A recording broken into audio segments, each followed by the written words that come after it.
this is a redo because I had a much better idea to present this concept. Hi, I'm Valerie Ling. I'm a clinical psychologist, and I want to talk to you about Jurassic Park versus Taronga Zoo.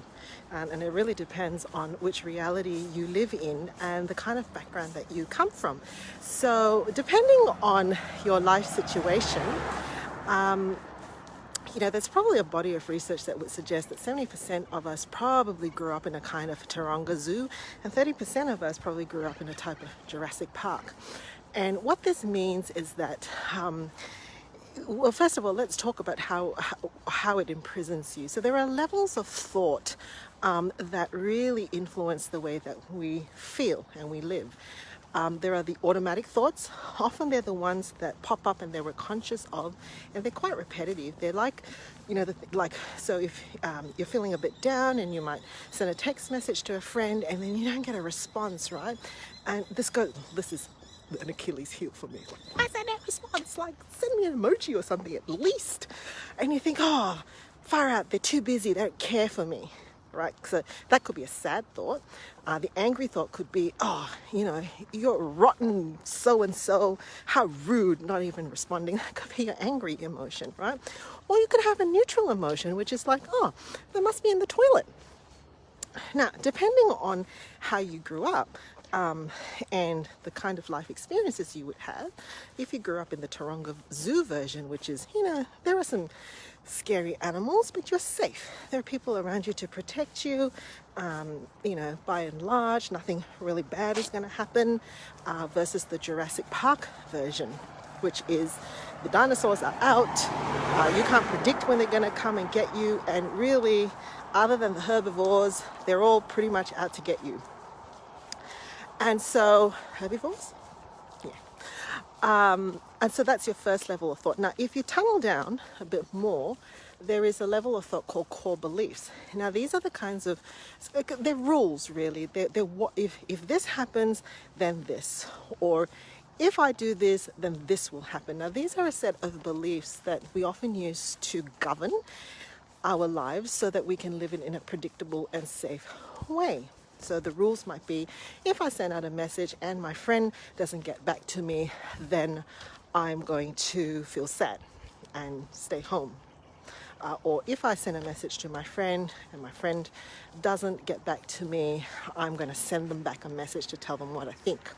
Right, so they're kind of rules that we have that are based on usually beliefs about how lovable we are, whether we are worthy, and some extent whether we are competent and able to get on with our life in a way that is capable, generally speaking.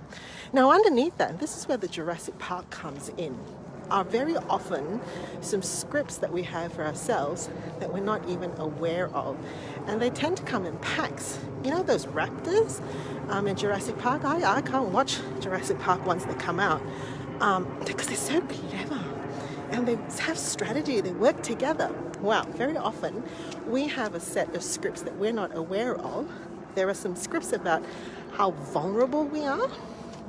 There are some scripts about how bigger people, whether they are authority figures or whether they are people who are influential in our world, how they're going to criticize us, how they're going to punish us. And then there are very often some mechanisms that we have for ourselves to keep ourselves safe that may actually sabotage us, right? So imagine if you had a core script that people who love you will abandon you. Well, you're probably not going to take risks and put yourself out there in relationships. You may play your cards really, really safe. Whatever those scripts are, you're going to interact with the world and your relationships in a way that actually confirms your scripts, right? So it's like a Jurassic Park situation because the raptors, they work together. Those beliefs, those unseen beliefs, they work together to push you into a corner.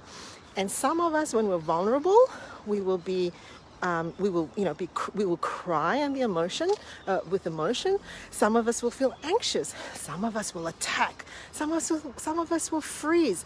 Some of us will be driven to please because we've learned that that's the way to keep ourselves safe from the raptors. So just be aware that you could be living in a reality that comes from a history.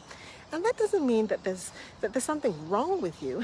It just means that we probably just need to have a look at your history and figure out where the raptors are keeping you in prison, if you like, and reset that. Help you to rewrite some of those scripts.